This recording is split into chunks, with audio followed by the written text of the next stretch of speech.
I even like traction pillows if they have no contraindications for that patient. Traction can be great. So I'll show you this. This is here for you to review later, but when I show you, it makes a lot more sense. And it's really simple. It's really simple. So don't even worry about it. Greater occipital nerve entrapments. Trapezius aponeurosis. I think this is like so important. Dr. Travell says that the trigger point in the upper trapezius refers to the temple.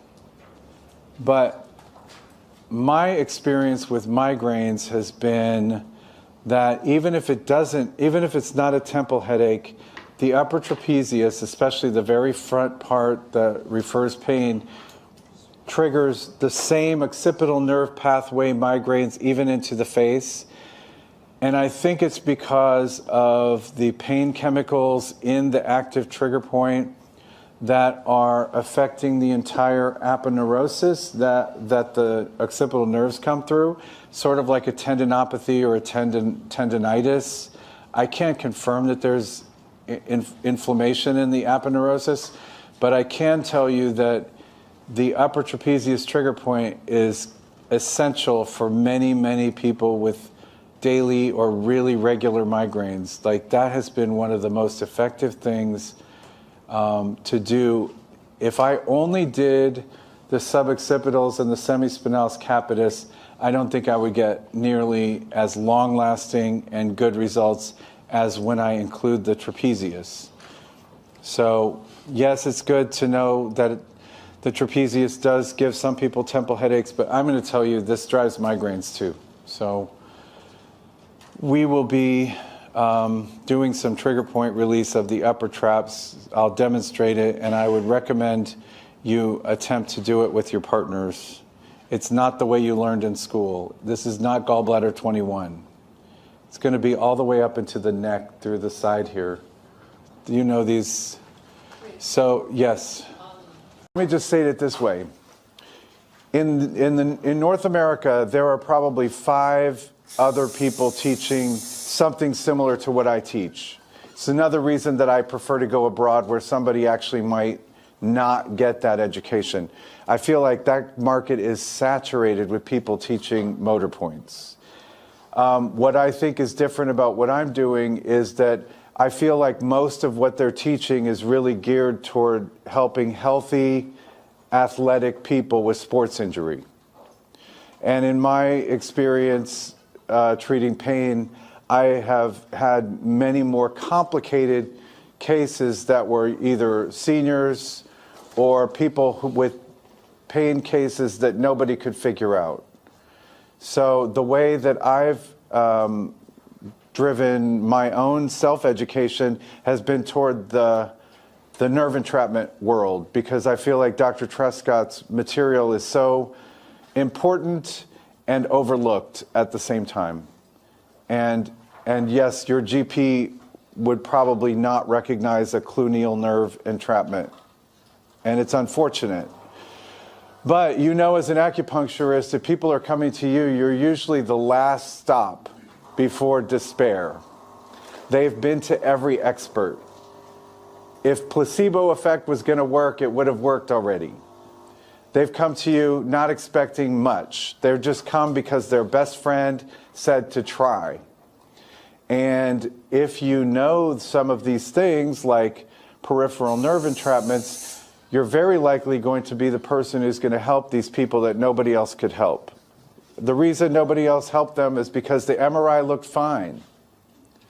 They're looking for something they can do a surgical procedure on. They're looking for something they can inject cortisone into, and they can't find anything. And very likely it's because they have some sort of cutaneous nerve that's been entrapped by muscles, and you can't see that on an MRI. So that's what we're covering today. Dr. Trescott's explanation of migraines and other headache has completely increased my success on treating migraines. And it's why I keep teaching it wherever I go, because I just think if you can learn these very simple locations, you'll see a huge improvement for your headache and migraine patients, like incredible. And I do believe that they still do well when they're still working with a neurologist for their migraines, someone who, if they have some sort of occipital neuralgia, can calm it down with an injection, so that then everything that I'm doing can progressively be more of what they rely on. Sometimes you have to break the pain cycle with some sort of suboccipital nerve block, so that what I'm doing with muscle release, unentrapping nerves, can continue to be their maintenance. So I wouldn't say that what I'm doing is the only thing that someone with migraines needs. But I can tell you that I see people coming in with daily migraines, 5 to 7 migraines a week, and we get it down to either once a week or once a month, and for some of them, they've gone months with no headache. They came in with daily headaches. So it's not, I wouldn't take the credit. I give the credit to Dr. Truscott, but I kind of had to translate what she does into acupuncture treatments. So I read what are the entrapment zones, and instead of doing a nerve block or an injection, I'm using acupuncture with electric stimulation. And I kind of think in some cases, what I'm doing is better, more effective, longer lasting, because I'm able to restore elasticity to things like the suboccipital muscles that entrap the occipital nerves that cause the migraines. So if at the end of the day this is intriguing to you, you find it interesting, it's my passion right now, so I'm excited to create a course with more nerve entrapments, but it's up to whether or not you guys would want to pay to come to do that. So I'm putting it out there, and please just give Georgina feedback on if you would be interested, and if you think that you want to learn a little bit, we'll be doing some important trigger point release today as well as part of the sciatica and the headache treatment. And if you find that interesting, please also let them know at China Books, Sydney. Okay, thanks. So let's get into, do you mind if I sit today? Because I'm tired. This is the upper trapezius that connects to the aponeurosis. So you can see how it goes up like this, right? It's this upper part that tends to get sensitized and drive headaches. Have you had any correlation of headaches and like physical exertion or stress or something like that? So it's after the gym. After the gym, yes, that makes sense. Okay. We have, all right, there's still a couple. Okay, so this might take a couple twitches. I'm going to start right up here. I'm trying to stay out of the light, but I also need to be able to see. So we're going to start right here, okay? A little tap. You good? Mm-hmm. Okay, we're going for a twitch. There it is. You okay? Okay, good. Wow. All right, almost. Wow. It doesn't always twitch that soon or that much.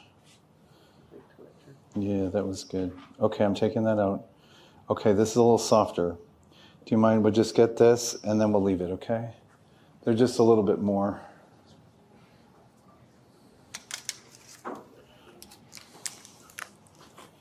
Okay. Right. And so we're going to look at right side first and then we'll go from there. So let's do external rotation of the hip. Okay, pretty good, right? Internal rotation. We definitely get to 45, so that's good. Let's look here and see. Does it feel about the same? It seems a little more restricted. Yeah, a little bit, right? And then this is definitely more restricted, right? Already pain? Yeah. Okay, so definitely got some rotator stuff. Tingling in my fourth toe. Now you have tingling. Okay, so this is a good opportunity to treat. Let's have you lie face down, please. And I'll be on that side. So I'm going to need 75s and some 0.25 by 50s, if possible. Can we bolster under his ankles as well? I can put this here, but then I want a towel to drape so I can pull his shorts down a bit. Thanks. Okay, so, so we'll just drape like the whole right side, if that's okay. So I just want to feel some stuff, okay? Yeah. I just want to feel his QL on both sides. Oh. So tell me, any sensitivity here at all? Yeah. Because that's crazy tight. Yeah. Yeah. So see, there's a little tension here, right? This is supple. This, all right, little tight here, real tight here, rock, like a rock here. Yeah. Am I right? Yeah. And it's sensitive on the left? It's more sensitive on the right, but it's a little sensitive on the left. Okay, but you can tell this is like kind of crazy, right? Okay, now do you get pain into the low back? Okay, so let's do, okay, L1, L2, L3, L4, L5. Any pain on any of these? Yeah, L5. L5 right here? Yeah. Okay, so we'll bracket that. So when somebody has a chronic issue, it's good to just check all the spinous processes. And then, so this is the spinous process here. So I'll bracket on each side for E-stim just to calm it down. Okay, I'm pushing a little bit. This is a little bit of glute medius. Do you have some sensitivity there? Yes. It's noticeable, right? Yes. How about that one? Yes. And then anything over here? Yes. Okay, so you've got all three of the glute med trigger points. Those are really tight. Okay, tell me if you get sensitivity here at piriformis.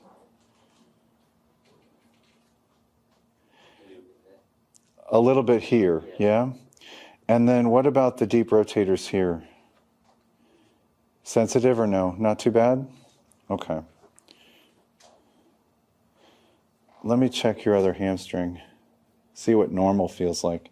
Okay, it's a little tight, but I wouldn't say it's too bad. Do you have sensitivity here? Not really. Okay. How about the peroneus longus? Anything here?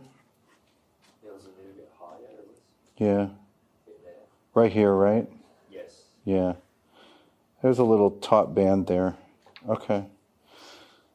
So the first thing I want to show you is the Sciatica Protocol. And then we want to angle in the direction of the sartorius. Is that okay, Lynn? Yep. My twitch. Is that okay? Mm-hmm. Okay. All right, so I'm going to go right here. A bit nervy. Okay. You okay? I'm going to go a little higher. I'm just hoping that people can see the pathway if I go a little longer. You okay? Yep. Okay. I'm hoping you're going to see it move. You'll see here there's some movement here on the inner leg. It's releasing. You okay? Yep. Good. Yeah, the contractions better now. Okay, good. So I can feel it under my finger here. I can feel it under my finger here. I can feel it under my finger here. So I know I'm in sartorius, okay? Do you guys see it release? Good. Who knew your sartorius was tight? Yeah. Okay, that's out. Okay. So Lynn, what's your activity of choice that you end up being so flexible? Are you a gymnast? No, I just always wanted to do the splits when I was a kid. So that's just your thing? Yes. Okay. Okay, so rectus femoris, ASIS, top of the patella, midway. Feel for the ropey band. Right here, there's a really tight ropey band. I just go medial to it because, like I said, I had people needle me into the tight band and I did not like it at all. Are you okay? Yep. All right, we're going to go here, a little pulsing. You get a really nice movement, and I believe where I'm going is probably also getting the vastus intermedialis, which runs right under the rectus femoris. We almost never talk about it because we're going to get both. You okay? Yep. There we go. Good. Good. Okay, so that's our rectus femoris. It's good. Then vastus lateralis, almost anywhere along here is going to be motor points. So just find a point that you like and put a needle there and then put some stim on it. You okay? Yep. There we go. Yep. So that's vastus lateralis. Yep. That's loosening up very nicely. And then medialis is 4 fingers up from the top of the patella, right here. Like I said, if you dig in, you'll feel that obliquus muscle. So you tend to want to be like right on that obliquus and just angle a little bit medially. Sorry, probably jumped really. Yep. Okay, okay. So right here, you'll see some movement. You'll probably see the obliquus. It runs like this. Yep. Good. Good.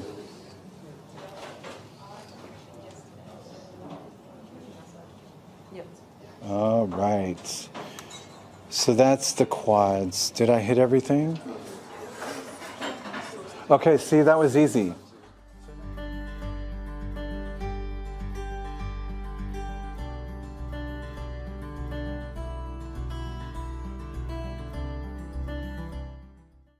Is that okay? And then medial epicondyle, 3 fingers up. Feel for a ropey band right here. Okay, hold on. Right there, little tap. All good? Little twitch. Okay, let's test. Sorry, pulling your hair out. Okay, we're going to test these. All right, it's probably a little not so good, sorry. There we go, you okay? Yep. Okay, see if you feel this middle one. Yeah, I see it contracting, good. So long head is here. I'll turn it up a tiny bit. I don't want to be uncomfortable. I could adjust this to get a little stronger, but it's releasing. That's the long head of the tricep. Lateral head, I could play around here and get a better spot, but this is good.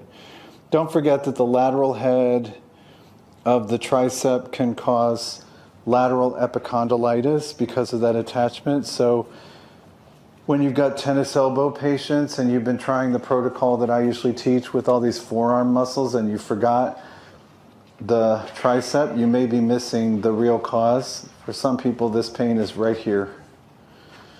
And the same with golfer's elbow and medial epicondylitis.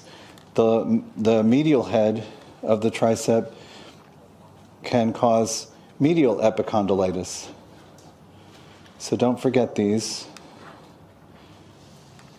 And then this is the one that can be, the diagnosis your patient gets is something like olecranon bursitis. But I just say burning pain on the elbow when you rest it on the table, because you can resolve it really quick. And my opinion is if it was truly an itis, you wouldn't have instantaneous relief. It would still hurt until the inflammation cleared. But with this kind of pain, it's more of a tendinopathy, and you take the tension off the tendon, pain is gone. So